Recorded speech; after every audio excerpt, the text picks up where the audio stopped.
What is going on, guys? Welcome back to Kyle's Gaming. I'm Kyle, and in today's gaming video, guys, I'm going to be doing something completely different.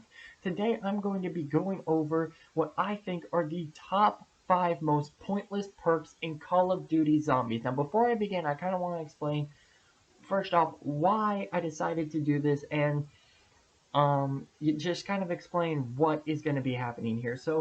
Um, as I am in a bit of a transition between Layers of Fear 1 and Layers of Fear 2 on my channel, I said in my update video that I wanted to do some things that, were different. I wanted to try some new things and not just have it always be horror games. And this is honestly the first thing that came to mind. Now, I understand that zombies top 5 have probably been kind of done to death, and I'm late getting into the whole hype of them, especially now that, we're going on to the whatever new Call of Duty is going to be in 2020. Sounds like it could end up being Black Ops 5. No idea as to whether that is actually 100% true or not, but either way, as we get closer and closer to having just more potential zombies, um, Call of Duty stuff, I decided now was a good time to bring back a lot of that nostalgia from the original, so like World at War, Black Ops, and Black Ops 2, even though really Black Ops 2 is where I got my start, and I prefer it to World at War and Black Ops 1, especially since World at War is so old and pretty laggy and glitchy. But either way, guys, I figured it would be a lot of fun to go ahead and try this out. If it doesn't end up working out, then, I won't do any more. But if it does end up doing well, then I will continue it. And hopefully we can get that 100 subscribers that I'm going for by the end of the year. I know it's a pretty small milestone, but, you know, every channel has to start somewhere, and I figured 100 subscribers would be an okay place to start. That'd be a pretty good milestone to start off with. So without further ado, guys, let's go ahead and start off this top 5. Coming in at number 5, we have Deadshot Daiquiri. Now, believe me, this is not necessarily a bad perk, but it is somewhat pointless. And you guys have to understand that when it comes to Call of Duty Zombies, there's really only like, what, 12 or 13 perks? So there may be some overlap between, what are like bad and pointless versus what are actually good. And obviously, since, um, Jug, Speed Cola, Double Tap 2.0, and, some of those ones are so good, and since they're the originals, this is basically just going to be top 5 pointless DLC perks, since all the other ones that are from the original games have been so good. But anyway, basically what Deadshot Daiquiri does is it decreases the size of the rectangle by about 35%. So basically, it makes the rectangle a bit smaller so that it's easier to aim at the zombie's head. What it also does is instead of automatically aiming for the torso whenever you zoom in with your weapon, it will automatically zoom towards the head. So that is actually really good for getting headshots, especially if you're playing something like Origins and you want to get the Pack-a-Punch Lamentation or the Pack-a-Punch Scar H, but you don't want to spend the 5,000 points. That can end up being, just really good and really help you out down the line there. And then the other thing that it does is I believe that it actually stops the sway of snipers when you zoom in. So that thing you have to do where you hold down the left thumbstick to hold your breath and keep the gun steady, I don't think you have to do that anymore. So that definitely comes in handy when you're going for those headshots. And we all know how hard it can be to make headshots when you don't hold your breath with the left thumbstick. So it is a pretty good perk, although if I'm choosing just 4 perks, I really would not choose Deadshot Daiquiri unless it's for something like on Origins where you kind of need headshots, or you just want to be one of those people who like it, which is completely fine. So anyways, it's not necessarily a bad perk. I just don't really see it having a whole lot of use in a normal situation like Jug, Speed Cola, Double Tap, and quick slash self revive. So it comes in at number 5.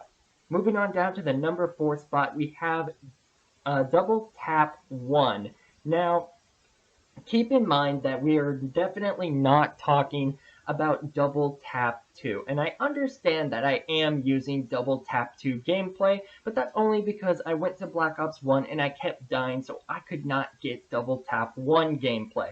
So I'm just kind of going to use Double Tap 2 as an example and kind of just explain what the difference is between this Double Tap and the one I'm talking about. So the Double Tap 2.0 that came in Black Ops 2 and made its way into Black Ops 3 Zombies, the way it works is that every time you shoot, you basically get 2 bullets for the price of 1. So it basically doubles your ammo, but the ammo count next to your gun stays exactly the same. So it's really good in that sense. You're basically saving ammo. But what Double Tap 1 did was all it did was just increase your fire rate. So basically you would just end up burning through ammo, and there really wasn't anything you could do about it because all the other perks were like Jug, Speed Cola, Self-Revive, and yes, they did have PhD flop for Black Ops 1. I think they did also have Deadshot Daiquiri back then, but you really didn't have a whole lot of options, especially in the days of World at War, where it was just the 4 original perks. So you were pretty much stuck with this and having to run out of your ammo. Now it is good for certain guns like the HK-21 from Black Ops 1 that shoots really slowly. So if there's a gun that shoots like incredibly slow, it can be good for that. But in the end, it is just wasting your ammunition. And so because it's really the only option you had, it didn't score higher on the list. But if you actually had a choice between Double Tap 1 and like Double Tap 2 or something, people probably would have gone with Double Tap 2, but since it was the only option you had, you pretty much were just screwed, and so it only comes in at number 4 because you didn't have any other options. Moving on down to the number 3 spot, we have Mule Kick. Now, Mule Kick, I am pretty split on. On the one hand, it gives you an extra weapon slot. So that's actually pretty good in my sense. You have another weapon, and if it's a really good weapon, that can really help you out a lot. But if it's a bad weapon, it's just kind of taking up a weapon slot. And then there's the fact that it's 4,000 points. Probably the most expensive perk in all of Call of Duty Zombies, if you would even consider like Pack-a-Punch being a perk. But I don't really consider it a perk despite the fact that it does happen to have its own jingle. It's technically not a perk, so if we're going based on just the perks like you drink, then it is the most expensive perk in all of Call of Duty Zombies. I mean, that is basically the price of Quick Revive and Jug. And if you were to just get another 1,000 points, you could just Pack-a-Punch one of your weapons. That is my problem with it, and why it comes in at number 3, is because I'm always in a situation where I either only need like 1,000 points to Pack-a-Punch one of my weapons, or I could get a hit at the mystery box or just pull a gun off the wall and have a third gun. But when it comes to what type of gun it is, like you could end up getting a bad weapon at the box, and then that's kind of just taking up your weapon slot. And if the zombies start coming towards you in a big horde, you're trying to cycle through your weapons to get to your good one, you could end up going down or just absolutely dying. So I'm totally split on whether it's actually a good enough perk or whether it's just bad. But in my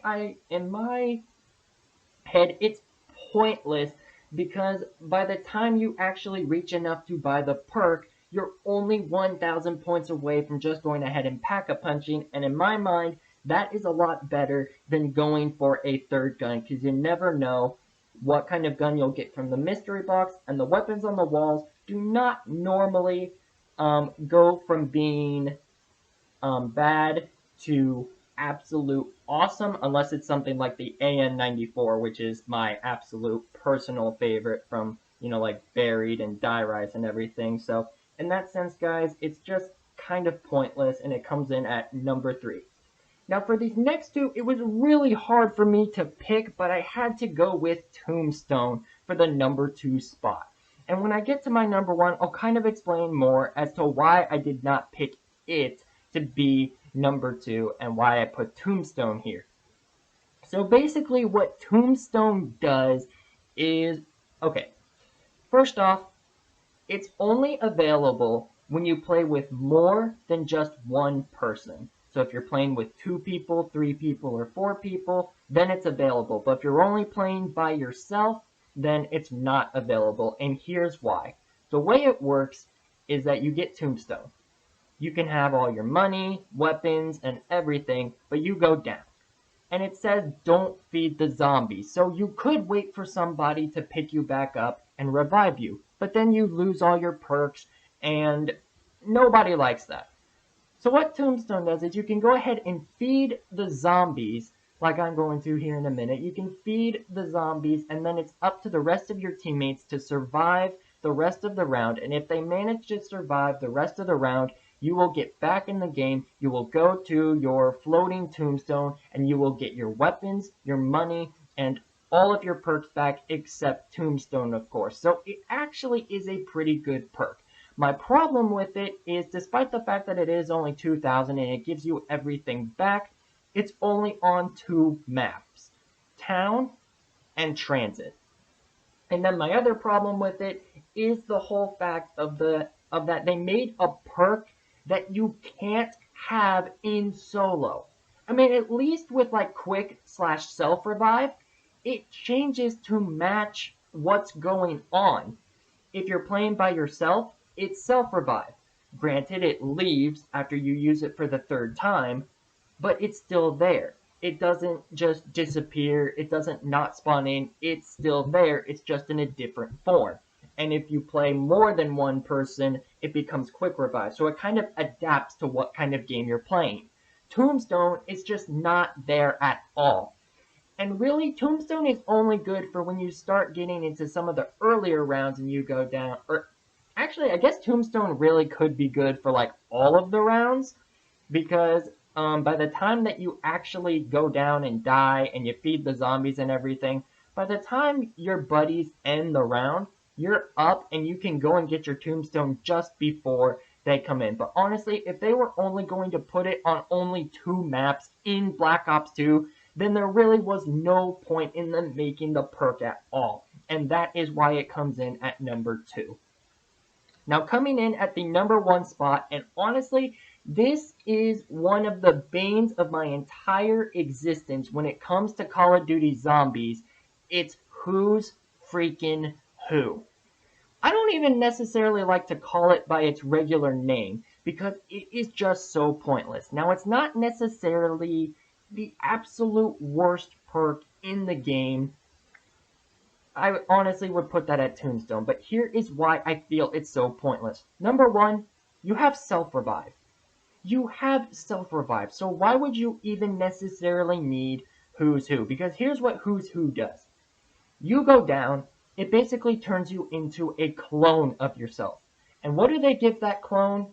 Sure, they give it your money, but they only give it a pistol. A freaking pistol. No, not the Mustang and Sally's like you get when you go down. And honestly, that's probably my biggest problem with it. Instead of giving you the Mustang and Sally's like what happens when you go down, it just gives you a pistol. So really, that's only going to be effective if you somehow go down between rounds 1 and 5. And the only reason that should happen is if you're absolutely new to zombies or absolutely new to Die Rise and you're just a total noob. And the reason that I didn't put Tombstone here is because it's actually good, somewhat, no matter what round it is. It could be round 29. You go down, you feed the zombies, but your buddies make it through the round, and boom, start of round 30, you get up, you get your weapons, you are back in the fight, and all you have to do is spend 2,000 points to get your Tombstone back. That's it. With Who's Who, yes, the earlier rounds, you could potentially get yourself back up and get all of your perks, all of your cash, and all of your weapons and ammunition back. That is entirely possible. But here's what could also happen. You could get surrounded by zombies and die as the clone and game over. Or you could not revive yourself in time and you literally lose everything. So now you are stuck basically at round let's just say round 20, but it's like you're at round 1 because all you have is the pistol and a good amount of points. And that's pretty much it. So that's honestly why I had to put Who's Who at number 1. Tombstone isn't necessarily game ruining for me, but Who's Who is. This has got to be like the number 1 reason I just cannot stand Die Rise. That and 4 other reasons, which I will definitely go through thoroughly in my next video. Well, thank you guys for watching this video. If you guys enjoyed, please leave a like, comment, and subscribe to the channel for new videos posted on a regular basis. Thanks again for watching. I will see you all next time.